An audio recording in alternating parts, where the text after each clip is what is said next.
சலங்கி ஒலி சீரியலுடைய ரிவ்யூவோட பார்ட் 2 பார்க்கலாம்.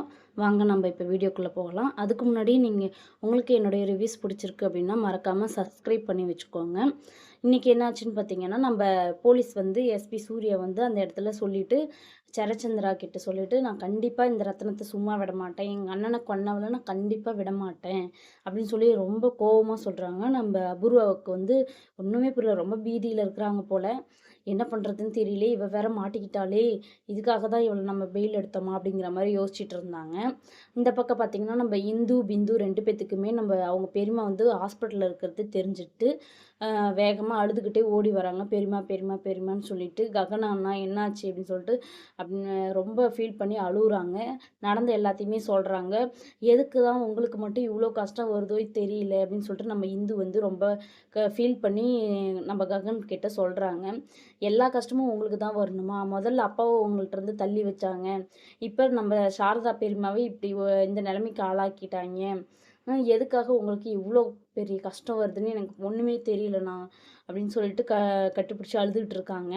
இந்த பக்கம் பார்த்தீங்கன்னா, நம்ம பூரி வந்து பசி தாங்க மாட்டான்னு சொல்லிட்டு சிவா வந்து சாப்பாடு எடுத்துகிட்டு வந்திருக்காங்க. அதாவது பூரிக்கு பூரியே தூக்கிட்டு வந்திருக்காரு.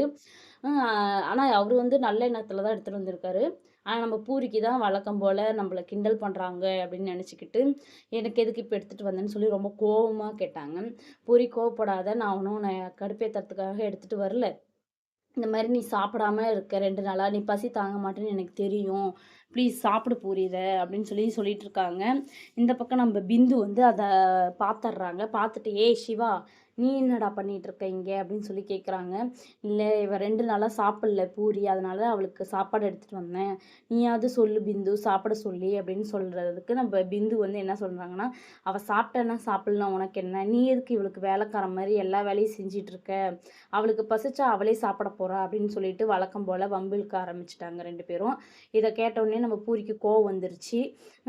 யாருடி அப்படின்னு சொல்லிட்டு 2 பேரும் மசரு பிடிச்சிக்கிட்டு காதை பிடிச்சிட்டு நான் வழக்கம் போல திட்டிக்கிறாங்க. நம்ம சிவா வந்து இடையில போய் காப்பாற்றலாம்னு நினச்சாலும் பழசெல்லாம் அவருக்கு ஞாபகம் வருது. ஐயோ, நம்ம நடுவில் போனால் நம்மளை வேற அறைவாளுங்களே அப்படின்னு சொல்லிட்டு இந்த பக்கம் இந்த மாதிரி பண்ணிட்டு இருக்காங்க. அந்த பக்கம் நம்ம சாரதா வந்து கொலை பண்ண முடியலையே அப்படின்னு சொல்லிட்டு நம்ம அபூர்வா வந்து யோசிச்சுட்டு இருக்கா. அதுக்கப்புறமா நம்ம செர்ரி வந்து வீட்டில் இருக்காங்க. செர்ரி வந்து அவங்க மீரா அம்மா வந்து இந்த மாதிரி ஒரு கயிறு கட்டணும், நான் துணி காய வைக்கிறதுக்குன்னு சொல்லி சொல்கிறாங்க. என்ன நானா அப்படின்னு சொல்லி நம்ம செர்ரியும் கேட்குறாரு. ஆமாண்டா, நீ தான் கட்டணும், ஏஞ்சி வா அப்படின்னு சொல்லி கயிறு கட்ட விடுறாங்க. இதை நம்ம நட்சத்திரம் பார்த்துட்றாங்க. பார்த்ததுக்கப்புறமா, "ஓ, நீ கயிறு கட்டுறியா? என் வாழ்க்கைக்கும் ஒரு கயிறு கட்டிட்டு, இப்போ துணி காய வைக்கிறதுக்கு ஒரு கயிறு கட்டுறியா? இரு, உன்னை கொல்லாமல் விட மாட்டேன்டா" அப்படின்ற மாதிரி மனசில் நினச்சிக்கிட்டு அவங்க வந்து ஏறி போன இடத்துல வந்து ஒரு இதை கத்திரிக்கோல் மாதிரி ஏதோ ஒன்று வச்சு அதை எடுத்து விட்டுர்றாங்க. கரெக்டாக நம்ம செரியும் கட்டுற போகும்போது விழுந்துடுறாரு. யார் மேலேனா, யாரு வந்து செர்ரி சாகடிக்கணும்னு நெனச்சாங்களோ, அவங்க மேலேயே விழுந்துடுறாரு, நட்சத்திரம் மேல. விழுந்துட்டு 2 பேத்துக்கும் ஒரு ரொமான்ஸ் மாரி போயிட்டுருக்கு. அந்த இடத்துல நம்ம செர்ரி வந்து முத்தம் குடுத்துர்றாரு நம்ம நட்சத்திராக்கு. நட்சத்திரம் உடனே சரியான கோவமாயிட்டு, "ஏய் செர்ரி, எனக்கே நீ முத்தம் குடுக்குறியா? உன்ன சும்மா விட மாட்டேன்டா, உன்ன கொல்லாம விட மாட்டேன்டான்னு" சொல்லிட்டு அந்த இடத்த விட்டு போயிர்றாங்க. இந்த சைடு பார்த்தீங்கன்னா, நம்ப எ ககன் வந்து பிந்து, பூரி 2 பேரும் சண்டை போட்டுக்கிறத பார்த்துட்டாரு. பார்த்துட்டு, "எதுக்காக இப்படி சண்டை போடுறீங்க ஹாஸ்பிட்டல்ல?" அப்படின்னு சொல்லிட்டு 2 பேத்தையுமே திட்டிட்டு, 2 பேருமே சாரி சொல்லுங்க அப்படின்னு சொல்லிட்டு ஃபர்ஸ்ட்டு வந்து நம்ம பிந்துவ வந்து சாரி சொல்ல சொல்றாரு. "ஓ! என்ன சாரி சொல்ல சொல்றீங்க? இப்ப வந்து உங்க சொந்த தங்கச்சி தான் ஃபர்ஸ்ட்டு உங்களுக்கு முக்கியமா போயிடுச்சு. அதனால தானங்கன்னா என்ன நீங்க சாரி சொல்ல சொல்றீங்க?" அப்படின்ற மாரி கேட்குறாங்க. நம்ம ககனுக்கு என்ன சொல்றதுன்னே தெரியல. கரெக்ட்டா அந்த இடத்துல நம்ம இந்து வந்து பலார்ன்னு ஒரு அற விடுறாங்க. யாருக்குன்னு பார்த்தீங்கன்னா, ஹிந்துக்கு தான். ஐ மீன் சாரி, இந்து இல்ல. நம்ம பிந்துக்கு விடுறாங்க. நம்ம பிந்து சொல்றாங்க, "எதுக்குக்கா என்ன அடிச்ச?" அப்படின்றேன். "யார பார்த்து என்ன வார்த்தடி சொல்ற? நம்ம ககன் அண்ணாக்கு நீ, நானு, பூரி எல்லாருமே சமம் தான். எல்லாருமே நம்ம ககன் அண்ணா வந்து ஒண்ணா தான் பார்க்குறாங்க. நீ வேற, நான் வேறன்னுலாம் கிடையாது. அவருக்கு எல்லாமே ஒண்ணு தான். அவரு எனக்காக என்னென்ன செஞ்சிருக்காங்கன்னு உனக்கு தெரியுமா? கட்டி குடுத்ததோட எல்லா கடமையும் முடிஞ்சிடுச்சுன்னு நம்ம வீட்ல என்ன கை கழுவி விட்டுட்டாங்க. ஆனா நம்ம ககன் அண்ணா தான் எனக்காக கோடிக்கணக்குல காசு குடுத்து, வரதட்சணைய குடுத்து, என்னை இன்னுமே கௌரவமா வாழ வச்சிருக்காரு. அது மட்டுமா, என் உயிரையும், என் மானத்தையுமே அவரு தான் காப்பாத்துனாரு. செரியும் இருந்தான். ஆனா, அண்ணா தான் என்னை வந்து காப்பாத்தி விட்டாரு. இதெல்லாம் உனக்கு தெரியுமா பிந்து? எதுவுமே தெரியாம இந்த மாரிலாம் நீ பேசக்கூடாது அப்படின்னு சொல்லி சொல்றாங்க. இதெல்லாம் கேட்டுட்டு பிந்துக்கு அழுதுகிட்டே, "சாரி அக்கா" அப்படின்றாங்க. "என்கிட்ட இல்ல, அங்க சொல்லு" அப்படின்னு சொல்றாங்க. "சாரி அண்ணா" அப்படின்னு சொல்லி பிந்து ஃபர்ஸ்ட்டு சொல்றாங்க. அடுத்து பூரியும், "சாரி அண்ணா" அப்படின்னு சொல்லி 2 பேருமே சொல்லி 3 பேருமே கட்டி பிடிச்சுட்டு அழுதுகிட்டு இருக்காங்க. இந்த பக்கம் பார்த்தீங்கன்னா, நம்ப சாரதா கிட்ட நம்ப பூமி வந்து உட்காந்துருக்காங்க. யாரா இருக்கும்? நம்ம அத்தைய கொல்ற அளவுக்கு யாரா இருக்கும்? அத்தை என்ன சொல்ல வந்தாங்கங்கிறதெல்லாம் யோசிச்சுட்டு இருக்காங்க. அந்த இடத்துல திடீர்னு ஃபிக்ஸ் வந்துடுது நம்ம சாரதாக்கு. நம்ம பூமிக்கு என்ன பண்ணுறதுன்னு தெரியல. இங்கிட்டும் அங்கிட்டும் ஓடிக்கிட்டு டாக்டர், டாக்டர், நர்ஸ், நர்ஸ் அப்படின்னு சொல்லி கத்தி கூப்பிடுறாங்க. நம்ம டாக்டரும் வந்துட்டு, "நீங்க கொஞ்சம் வெளிய இருங்க" அப்படின்னு சொல்லி அனுப்பிச்சிடுறாங்க.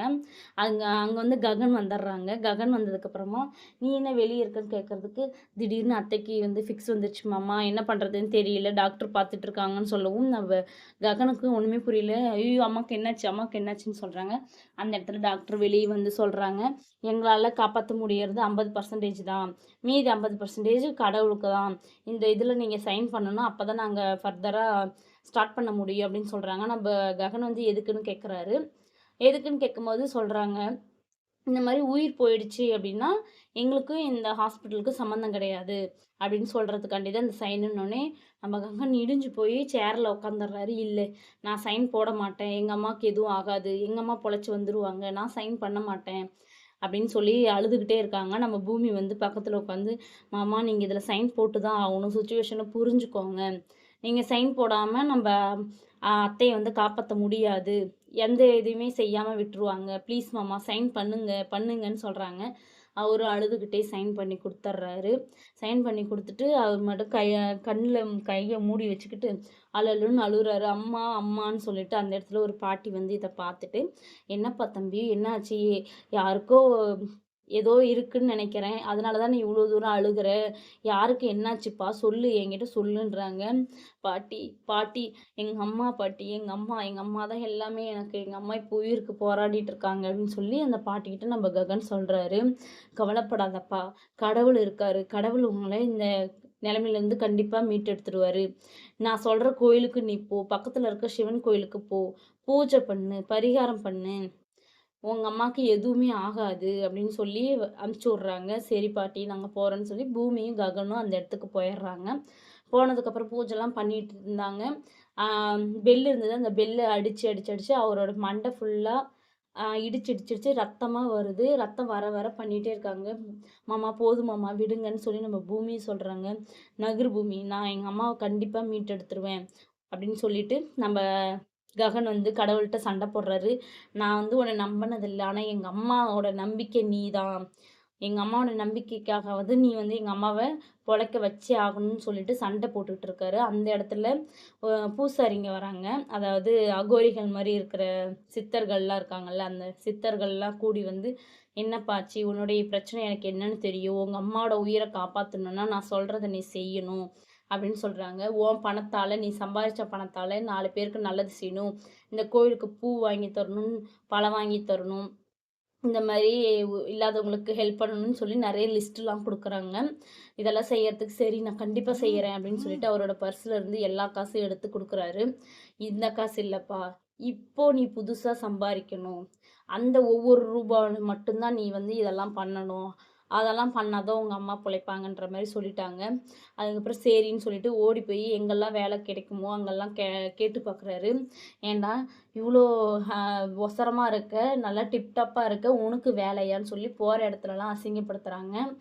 வாட்ச் கட்டியிருக்க, நல்ல பிராண்டட் ஷர்ட் போட்டிருக்க, ஷூ போட்டிருக்க, உனக்கு எவன்டா வேலை தருவாங்கிற மாரி எல்லாருமே சொல்றாங்க. ஒரு 2, 3 கடைக்கு போயும் கேட்டு பார்த்தாரு. வெல்டிங் அடிக்கிற இடத்துல கூட கேட்டு பார்த்தாங்க. யாருமே தரல.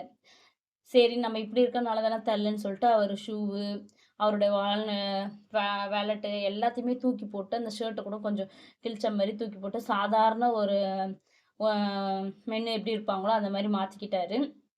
மாத்திக்கிட்டு உக்காந்துட்டாரு. எங்கேயுமே வேலை கிடைக்க மாட்டேங்குதே! அப்படின்னு சொல்லிட்டு ரொம்ப ஃபீல் பண்ணி உட்காந்துட்டு இருக்காரு. நம்ம பூமி வந்து அந்த இடத்துல ஆறுதல் சொல்லிட்டு இருக்காங்க. இந்த நாளைக்கான எபிசோடில் நம்ம மீதி கதையை பார்க்கலாம். நம்ம ககனுக்கு வேலை கிடைச்சதா, நம்ம சாரதாமா உயிர் பொழைச்சாங்களா, அந்த கேமராவை பற்றி யார்கிட்ட சொல்கிறாங்க, அதுக்குள்ளே அந்த அபூர்வா கையில் கேமரா கிடைச்சிருச்சா இல்லையாங்கிறத நம்ம நாளைக்கான எபிசோடில் பார்க்கலாம். இந்த வீடியோ உங்களுக்கு பிடிச்சிருக்கு அப்படின்னா மறக்காமல் லைக் பண்ணுங்கள், சப்ஸ்கிரைப் பண்ணுங்கள் அண்ட் கமெண்டும் பண்ணுங்கள். நாளைக்கான வீடியோவில் பார்க்கலாம். பாய்.